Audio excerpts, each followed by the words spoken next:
We should not make ourselves the laughing stock of our future generations by harping on separatism. Communalism, whether Harijan, Christian, Muslim, or Sikh, is opposed to nationalism. What we want is not all kinds of safeguards, it is the moral safeguard that gives real protection to the underdogs of this country. This thought process came out from Dakshayani Velayuthan, one of those 15 women who shaped the Indian Constitution of India. At that time, when great leaders like Mahatma Gandhi, Pandit Jawaharlal Nehru, and many more leaders were fighting for our country from Britishers and their cruel rules. But there are 15 women who also had a great impact on making the framework of our Indian Constitution. The Constitution of India was adopted by the elected Constituent Assembly on 26 November 1949 and came into effect on 26 January 1950. The Constituent Assembly had 15 women members of minorities who fought for the rights of women to rights of minorities or the issue of bonded labor. These women contributed to a vast array of assembly debates. So today, let's talk about these 15 women who were an important part in the making of our constitution. Dakshayani Velayudhan. She was nominated to the Cochin Legislative Council that elected her to the Constituent Assembly. She also brought a resolution before the Constituent Assembly to make untouchability unlawful. Begum Ezaz Rasool. She was the only Muslim woman member of the Constituent Assembly. In the 1937 elections, she was elected to the UP Legislative Assembly. She also elected to the Rajya Sabha in 1952 and was a member of the Uttar Pradesh Legislative Assembly from 1969 to 1990. And then Durgabai Deshmukh. At the age of 12, she participated in the non-cooperation movement. In 1932, she participated in the Salt Satyagraha movement in Madras city along with the Andhra Kesari Tea Prakashan. She also established Andhra Mahila Sabha, which within a decade became a great institution of education and social welfare in the city of Madras. Hansa Jivraj Mehta. Along with being a reformer and social activist, she was also an educator and a writer. In a presidential address of the All India Women's Conference Convention held in Hyderabad, she proposed a charter of women's rights. Leela Roy. She was instrumental in the forming the Dakka Mahila Satyagraha Sangh, which played an active role in the anti-salt tax movement at that time.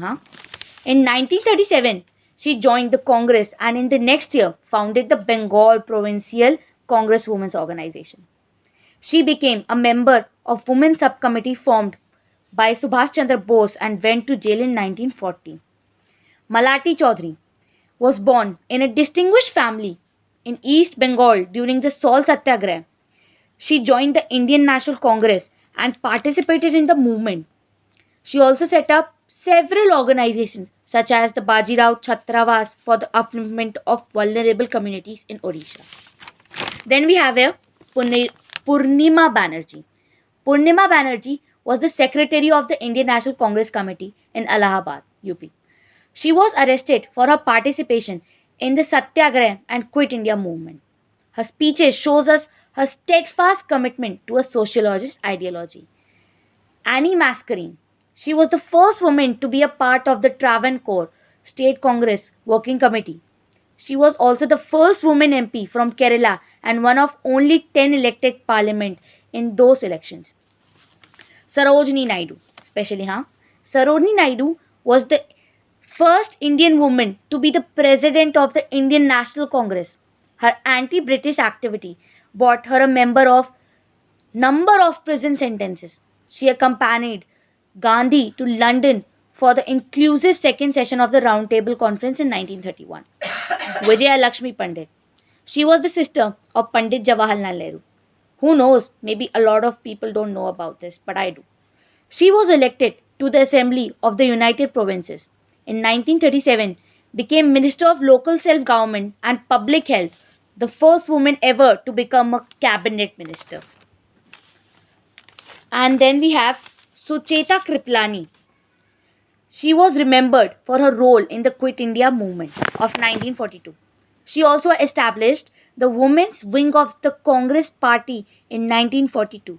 She was India's first woman chief minister. Renuka Rai. She was the legal secretary of All India Women's Conference AIWC in 1934. She became the president of AIWC in 1952. She also established the All India Bengal Women's Union and the Women's Coordinating Council. Amrit Kaur, I know her.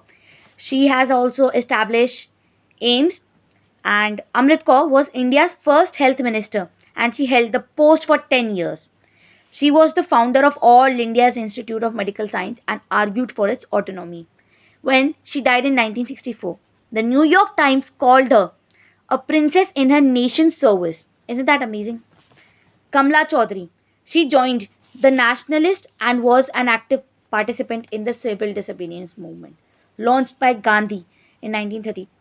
She was the vice president of All India Congress Committee in its 54th session and was elected as a member of the Lok Sabha in the late 70s. Ammu Swaminathan, at last. She formed the Women's India Association in 1917 in Madras along with Annie Besant and many more like them. She was elected to the Lok Sabha in 1952 and Rajya Sabha in 1954. She was also an avid film buff, and in 1959 she became the vice president of the Federation of Film Society with Satyajit Ray as president. Now, let's talk about their importance. The Constitution of India, along with being the longest in the world, is also the most comprehensive. These women ensured that the founding documents of our diverse nation was representatives, and in these times where constitution values are being impeded. It is important to remember the struggles and contributions of these women and reaffirm the vision that they had for this country. Thank you for listening what I said about these 15 women who shaped the constitution of our India.